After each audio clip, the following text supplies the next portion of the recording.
എടാ നീ വിചാരിച്ച കുറച്ച് പോലീസിനെ ഇറക്കാൻ പറ്റൂലടാ. എടാ തന്നെ ആകെ സിമ്പിളായിട്ട് പറ്റും. പക്ഷെ ഉമ്മച്ചി സമ്മതിക്കൂലടാ. എങ്ങനെ?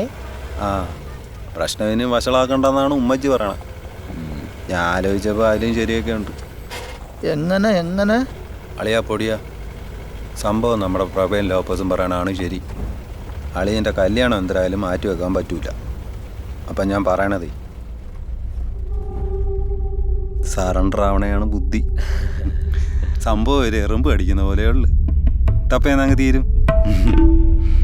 ഇവിടെ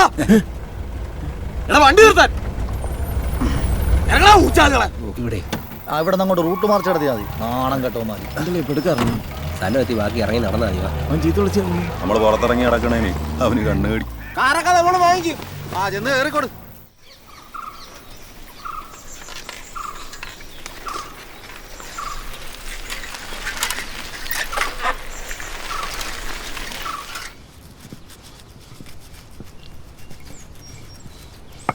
ഹിന്ദിക്കാരനായതുകൊണ്ട് വലിയ എരിയൊന്നും വേണ്ടായിരിക്കും. കുറച്ച് പൊരിക്കേ, ബാക്കി വറുത്തരച്ച് കറി വയ്ക്ക്. ഇപ്പൊ തന്നെ പോണ? ആ പോണം, ഒന്ന് കുടിച്ചു വെച്ചു.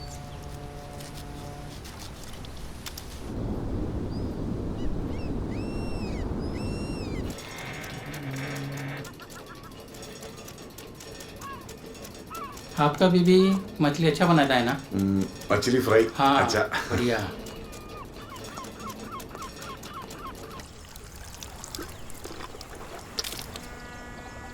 बस बस തോർത്തെടുക്ക.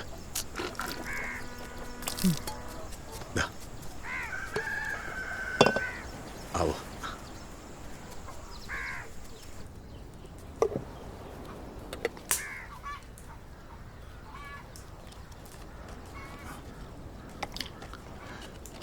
കോണായില്ല.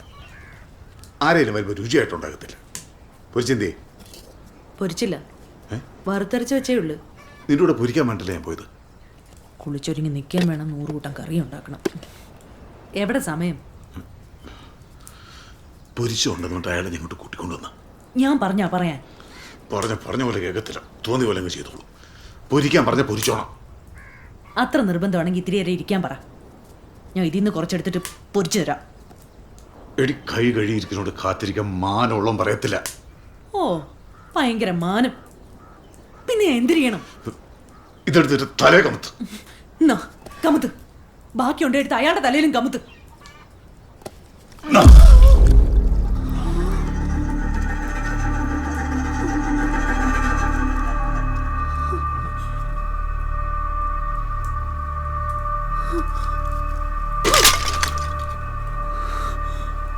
നിർത്തി.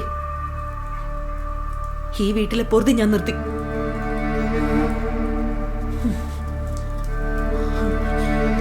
बहन जी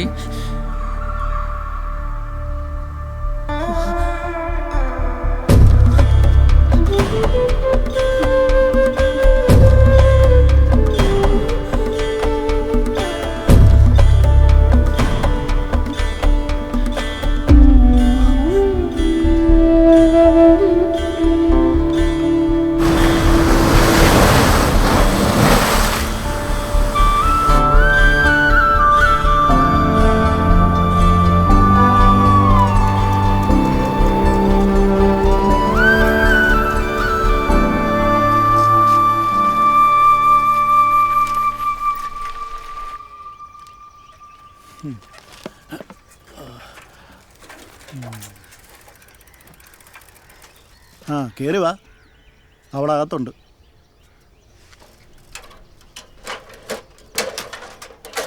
അമ്മണി വന്നിട്ടുണ്ട്, നീ ഒന്ന് അങ്ങോട്ട് ചെന്നാണ്. എനിക്ക് ആരെയും കാണണ്ട. ഒരാൾക്ക് മാത്രമല്ല വിമാനം. ഇടി ഒന്ന് പതുക്കെ പറ, അവരവിടെ നിൽപ്പുണ്ട്.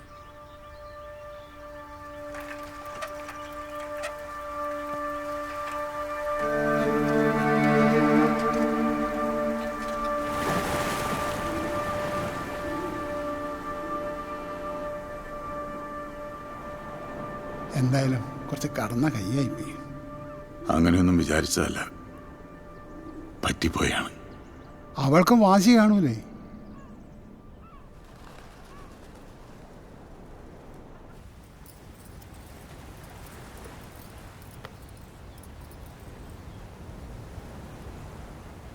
അണ്ണാ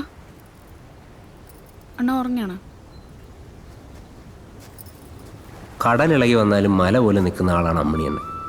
അമ്മണിയണ്ണ ഒന്ന് കുലുങ്ങി അഞ്ചുതെങ്ങാർ കണ്ടിട്ടേ ഇല്ല. അപ്പം പറയും അവർ ശിവനും പാർവതിയും പോലായിരുന്നെന്ന്. രുക്മിണി ചേച്ചി അങ്ങ് പോയപ്പോൾ അണ്ണൻ്റെ ഉശിരാകെ അങ്ങ് കെട്ടും. 2-3 ദിവസമായല്ല, ഇനി അങ്ങോട്ട് വന്നൂടെ? ഞാൻ ഒന്നും തീരുമാനിച്ചിട്ടില്ല. അണ്ണൻ്റെ സ്വഭാവം നിങ്ങൾക്ക് അറിയാവുന്നതാണല്ലോ. നിങ്ങൾക്ക് അതങ്ങ് പുറത്തൂടെ? എനിക്കേ കുറെ കൂടെ എരിവും പുളിയും കൂട്ടി മീൻകറി വെക്കാൻ അറിയാം. അതെടുത്ത് അണ്ണൻ്റെ തലയെ കമത്തിയാൽ തീരാനുള്ള പ്രശ്നമേ ഉള്ളൂ. പിന്നെ എന്തായിരുന്നായിരുന്നു ഈ പണിക്ക് പോക്ക്? കല്യാണത്തിന് ഇനി കുറച്ച് ദിവസം കൂടെയല്ലേ ഉള്ളു. ഇപ്പം ആണെങ്കിൽ അണ്ണൻ്റെ മനസ്സൊന്ന് കലങ്ങിയിരിക്കുകയാണ്. അടിയും പിടിയൊക്കെ അങ്ങ് മറക്കും. ആ പരുവത്തിന് കല്യാണം അങ്ങ് നടക്കും. അത് കഴിഞ്ഞിട്ട് പിന്നെ എന്തെങ്കിലും ആവട്ടെ. എടി ചേച്ചി നിക്കൊള്ളാലോ. എൻ്റെ പിണങ്ങിപ്പോക്കൊണ്ട് നിനക്കെന്തെങ്കിലും ഗുണം ഉണ്ടാവണമെങ്കിൽ ആവട്ടെ.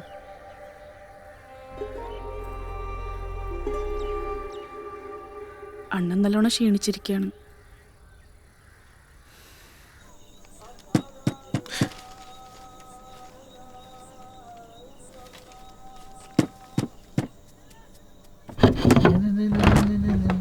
അവളുടെ നിറഞ്ഞ മാറിൻ ചൂടിൽ ഒളിക്കുവാൻ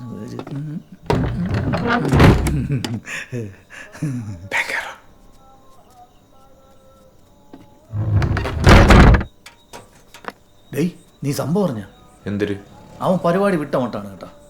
പോടാ. ഇന്ന് രാവിലെ ഞാൻ അവൻ്റെ മുമ്പ് ചെന്ന് ചാടി. എന്നെ കണ്ടിട്ടൊന്നും ഗവനിച്ച പോലുമില്ല. ഞാൻ എന്തരാ പറഞ്ഞപ്പോൾ ഒന്നും മിണ്ടാതെ ഒരൊറ്റ പോക്ക്. അവനാളെ മനസ്സിലേക്ക് കാണൂല. മനസ്സിലാവാത്തോണ്ടൊന്നുമല്ല, അവൻ്റെ ഭാര്യ ഉണങ്ങിപ്പോയി. രുക്മിണിയ എന്തോ കാര്യമായിട്ട് സംഭവിച്ചിട്ടുണ്ട്. അവൻ ചെന്ന് വിളിച്ചിട്ട് പോലും അവൾ തിരിച്ചു തന്നില്ലെന്ന്. എന്തായാലും അവൻ്റെ 10 ഇതി താന്നിട്ടുണ്ട്. അളിയ, ഇതാണ് പറ്റിയ സമയം. എൻ്റെ ചിറ്റപ്പൻ്റെ വീടോട് അടുത്താണ്. ഗോപിയും പിള്ളേരെയും വിളിച്ചാല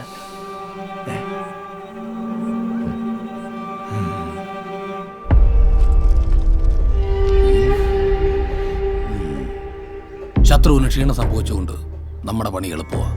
കടുത്ത പ്രയോഗം വല്ലതും വേണോ? ജീവഹാനി വരെ സംഭവിക്കാം. ആ, പക്ഷേ ചെലവ് കൂടും. ഒന്നും വേണ്ട. പിന്നെ എന്നെ അടിക്കാൻ അവൻ്റെ കൈ പൊങ്ങരുത്. പൊങ്ങില്ല, അവൻ്റെ കയ്യും കാലും പൊങ്ങില്ല. അവനെ നമ്മുടെ വരുതി കൊണ്ടുവരും. പണിക്കർ ഉപാസിക്കുന്നത് ചില്ലറക്കാരെയല്ല, എൻ്റെ കൺമുന്നിൽ കൊണ്ടുവരും. ഈ മുറ്റത്ത് കൊണ്ടുവരും. എൻ്റെ ദേവി, അയ്യോ കാലം സഹിക്കളല്ലോ. അവൻ വന്നു. ആര്? അമ്മണി.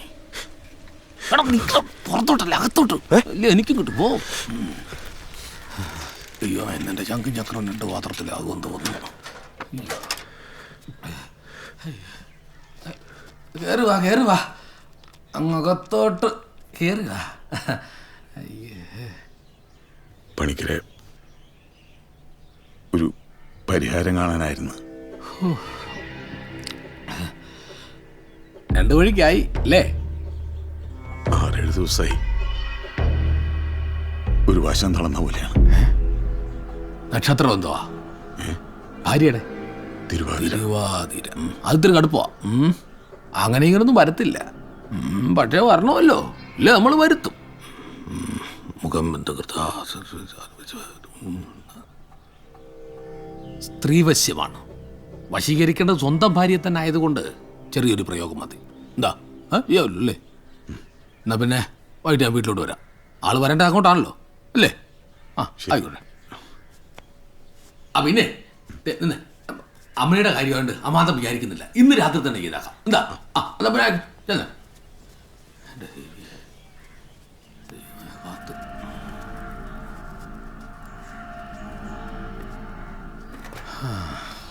നീ അകത്തുള്ളത് കൊണ്ടാണ് അമ്മണി പിള്ള ഞാൻ പെട്ടെന്ന് പറഞ്ഞു വിട്ടത്.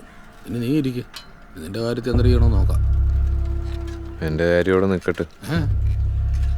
അയാളുടെ കാര്യത്തിൽ എന്ത് ചെയ്യണമെന്ന് ഞാൻ പറയാം. അല്ല, അതിപ്പോൾ ഇങ്ങനെ അതിനുള്ളത് വേറെ തരാമെന്ന്. അങ്ങനെ പറ. അല്ലെങ്കിൽ ഇപ്പോൾ കാച്ചുള്ളിടത്തോട്ട് ദൈവം പോകത്തുള്ളൂ. കളി മഹാകാളി, രുദ്രകാളി, ഭദ്രകാളി.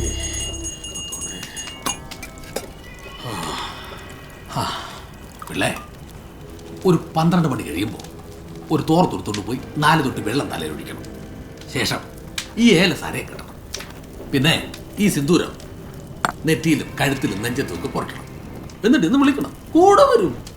വിളിക്കണമെന്ന് പറഞ്ഞാലേ പുള്ളിക്കാരി കിടന്നുറങ്ങുന്ന മുറിയുടെ കഥകെ ചെന്ന് തട്ടിയാ മതി, ഇറങ്ങി വരും. വരൂ. കണ്ടവന്റെ ഭാര്യ വരും, അപ്പോഴാ സ്വന്തം ഭാര്യ. അല്ല, രാത്രി തന്നെ പോണോ? സ്ത്രീ വശീകരണ മന്ത്രം 1001 വട്ടം ഉരുവിട്ടതാണത്. എനിക്കുറപ്പാ, അച്ചട്ടാ ആദ്യം കാണുന്നവള് കൂടെ പോരും. അപ്പൊ പകരം വിട്ടുവോ? അതാ രാത്രി പോണമെന്ന് പറഞ്ഞത്. ഈറം മാറണ്ട, ഇനി ഉരിയാട്ടവും വേണ്ട. അതെല്ലാം ഇവിടെ വന്നതിന് ശേഷം. ഈ പറഞ്ഞൊക്കെ ബോധ്യമായോ? ദേവി എന്നെ കാത്തോണേ.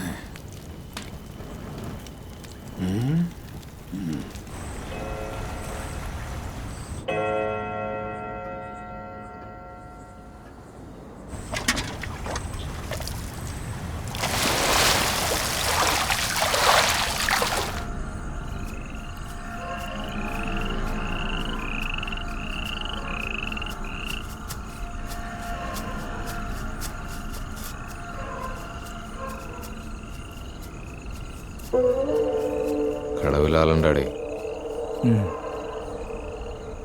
നാട്ടുകാരെ മുമ്പേ അവൻ തുണിയില്ലാ നിൽക്കണ എനിക്ക് കാണണം.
നേരത്ത് അണ്ണ ഇതെന്തിനാ ഈ നേരത്ത്? ഒരു കൈലിങ്ങടുത്താണ്. എന്തിനാ ആളും പാടൊക്കെ? എന്തിനാ എന്തിനു പറ്റി? അണ്ണ ഇപ്പൊ അങ്ങോട്ട് പോണ്ട.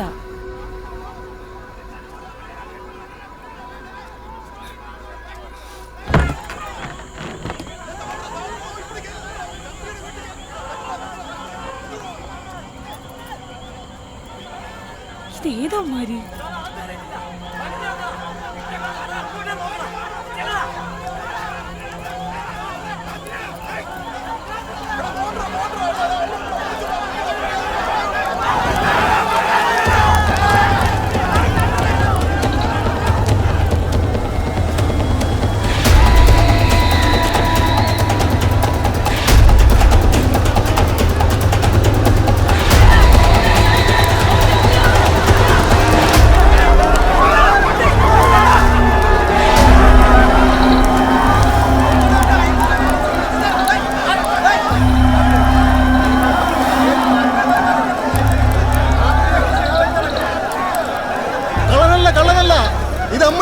അമ്മണി ചന്ദ്രികയുടെ കയ്യില് വെറുതെ അല്ല പെണ്ണുമ്പെണ്ണ കളഞ്ഞിട്ട് പോയത്. സത്യമാണ് സാവത്രിയും കളിച്ചോണ്ടിരുന്നതാ പെണ്ണാട്ടി മാപ്പിളെ. സാവത്രി കളഞ്ഞിട്ട് പോയി. സത്യം